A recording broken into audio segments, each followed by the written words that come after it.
Thanks very much for that very kind introduction, Rob. You said there was a fortunate part and an unfortunate part. I think that the unfortunate bit, the other unfortunate bit is my wife's given me her watch to let me know when the 20 minutes is up. I'm combining what I'm saying with the 2 bits to present the award, so I don't sit down and get up, which for me is slightly problematic. The bad news is that I can't see a watch. So oh yeah! I didn't use that last time. All right, the theme of this conference, which I think is an excellent theme, is integrating research, practice and lived experience. Now, I'm neither a psychiatrist or a psychologist, nor someone who has a lived experience of a psychotic illness. But I do have lived experience in the 3.5 years of my life as Federal Human Rights Commissioner was spent doing the Homeless Children's Inquiry when I had the privilege of being appointed as Australia's first Federal Human Rights Commissioner over three decades ago. And what led me to the inquiry on human rights and mental illness was the number of homeless people. Huge number of homeless people, and it's still the same. I keep in touch with this issue in Sydney and elsewhere. 75 to 80% of our homeless people are people with psychotic illnesses. That was the case 3 decades ago. It is absolutely inexcusable that in Australia that's still the case. So anyway, the government having appointed me, I think was very distressed, as Rob said, with my results. But for 3 years, I examined and cross-examined 1,372 witnesses, 72 of our leading psychiatrists, our leading psychologists, a very large number of people who had experience living with mental illness, and many of their carers. Many of the submissions that we looked at came from individuals, but many of the submissions came from societies, from unions, from non-government organisations, and they represented hundreds and hundreds of thousands of Australians. So we conducted both public and private hearings all over the country, in our major cities and many of our regional towns, and visited dozens of psychiatric institutions, hospitals and clinics in every state and territory. The inquiry demonstrated the momentum which can be generated when those with lived experience are given the opportunity to inform the public of the discrimination they suffer in a national inquiry which also included the best evidence. I come back to the theme of this conference, the best evidence available from psychiatrists, psychologists, academic researchers, carers and so on. So we also listened to a great deal of evidence from carers, usually the women in the family, but very often people who were so...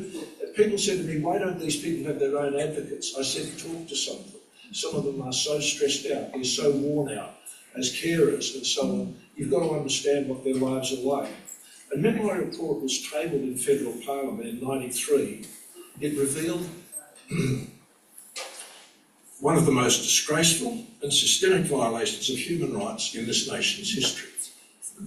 The evidence given under oath and always corroborated, I'm just a lawyer, but the evidence was all given under oath and always corroborated, demonstrated that notwithstanding the existence of anti-discrimination legislation, people with a psychiatric disability were routinely discriminated against and denied their rights in both the public and the private sector. Legislation relating to Australians affected by a psychiatric disability was outdated, and law reform was almost non-existent. Our court system was generally inaccessible to individuals affected by psychiatric disabilities, and while our legal system protected their human rights in theory, it was an abysmal failure in reality. Now, that situation was only possible because of widespread public ignorance concerning the nature and prevalence of mental illness and psychiatric disability. This public ignorance generated irrational fear very often, which was a fundamental cause of the discrimination, marginalisation and even victimisation of people with psychotic conditions. The discrimination was so entrenched in public attitudes that it was not only systemic, it was systematic. It was the way our whole system functioned. And my staff said to me, why are we doing this? You know, you're going to ask the governments, federal and state, to change the whole system. I said, well, that's what it takes. That's what we're going to have to do. And so we're going to have to marshal the evidence from the people who really know at the sharp end of this problem what it's like. And that's what we did. The evidence again showed that the allocation of such limited resources as were available clearly discriminated against those living in rural and regional areas, and that in those areas our youth suicide rate was 200% higher than in our capital cities. Now, when I talk about, as an international human rights lawyer, when I talk about systemic discrimination, that's exactly what that represents. It represents a system within which there is not equality, there is not respect for human rights, and I'm going to come back to that. And I won't go into it in great detail, but we have a very interesting and problematic legal system. It's a dualist system. So when we ratify an international treaty, that's binding on us as a matter of international law. But it's not binding on us in national law until the Parliament passes it into legislation. So what happens with the Convention on the Elimination of Discrimination against Women? Well, women are 51% voting public, so that was rapidly translated into the Sex Discrimination Act. What happened with the international treaty on racial discrimination? We've got several million Italian, migrant, Vietnamese, all sorts of migrant communities. That was rapidly translated. But when we came to children who don't vote, when it came to people with disabilities, the international treaties that I'd spent up to 20 years negotiating, first as before I was Federal Human Rights Commissioner, as a diplomat, and then as Chief of Staff to our former Prime Minister and former Deputy Prime Minister, who allowed me to get on with these negotiations as part of my job. But it wasn't reflected in Australian law.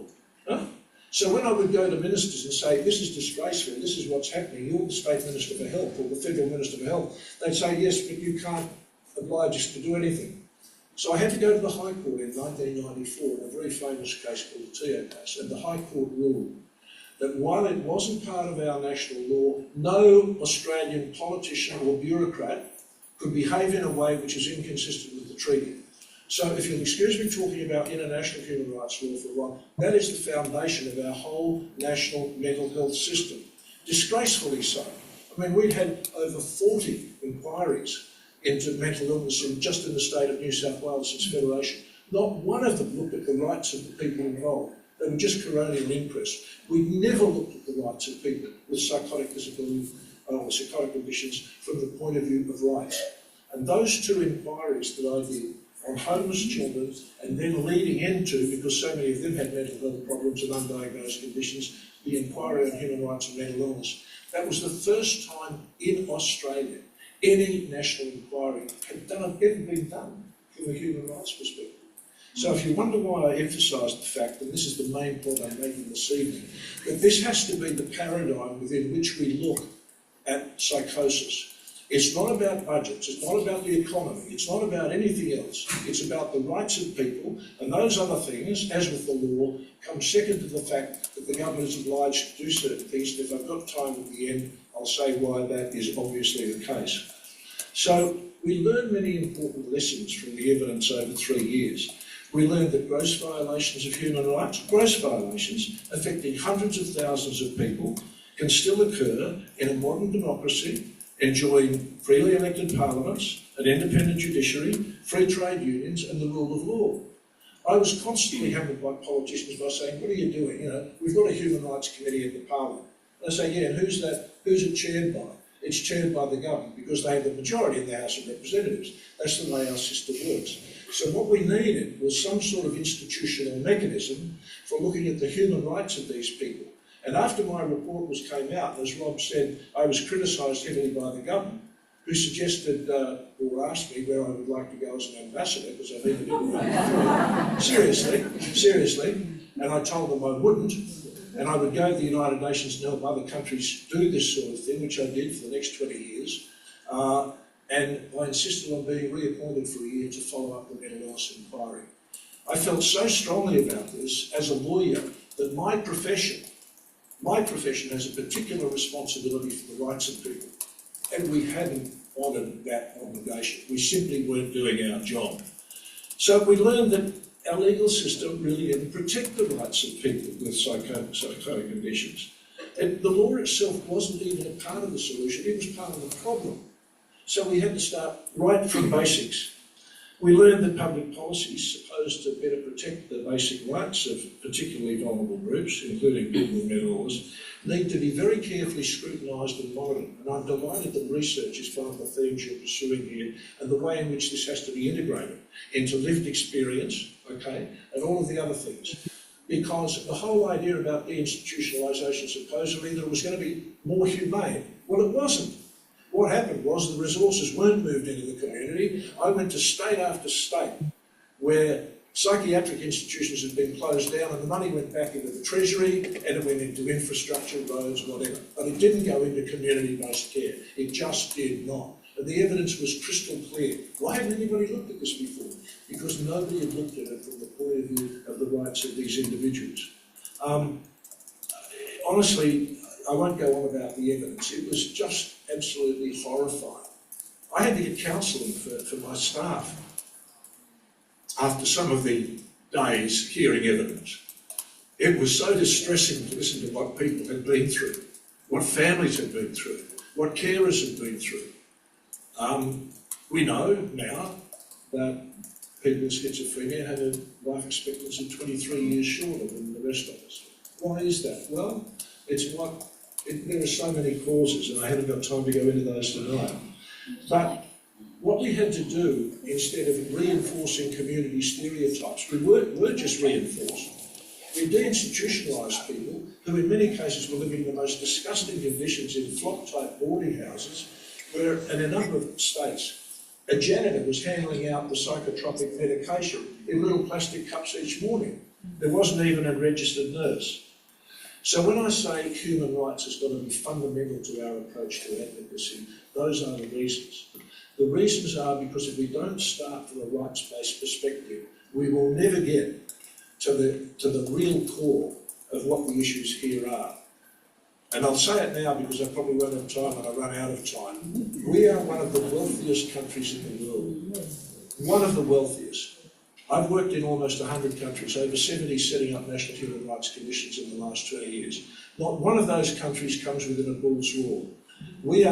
There's 196 countries in the world, if you include Palestine, which I do, and we have a gross national income of $2.4 trillion.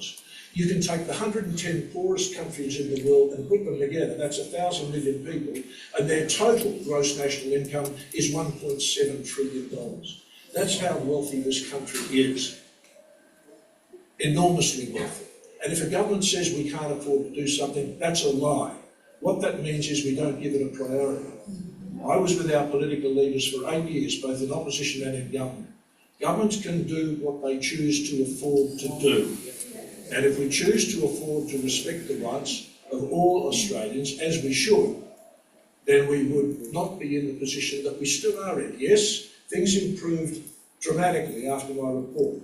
We got $600 or $700 million in '93 for improved programs. We got many, many changes in programs and projects. We got not only dozens of changes in our laws, federal and state, and that's one of the things that took us 3 years in the inquiry, to look at all the changes that needed to be made in legislation, which was heavily weighted. Once you were declared to be mentally ill, quite frankly, from a human rights point of view, you lost your human rights until somebody or several doctors certified that you weren't mentally ill anymore. Well, the fact that we had this situation, to me, was almost beyond belief. I'd started practice as a lawyer 50 years ago, and I'd watched people destroy people who had a mental illness in examination and cross-examination, and I had the legal skills to do that. But as a lawyer, just from my perspective, this was inexcusable and it had to stop. And somehow we had to coordinate our research and our efforts with the best research from our best scientific and research minds, but more importantly than anything else, with the people who had the lived experience, which was the only thing that was going to inform how we proceeded with our policies and programs and budget allocation. Now, I guess from a human rights perspective, let me just dwell for a minute on what the situation is. It was something that was virtually a non-event. During the Cold War, up until the 70s and 80s, human rights was about a whole lot of other things, but it wasn't about people with psychiatric disabilities, that's for sure. Back in the 80s, I started on some things called the Principles for the Protection of the Mentally Ill and the Improvement of Mental Health Care. Because states, and I was there representing Australia, were not willing in Geneva, New York, to have a treaty on people with disabilities, including people with psychiatric disabilities. After that, and it took us 4 or 5 years to negotiate those principles, we moved on to the Convention on the Rights of People with Disabilities.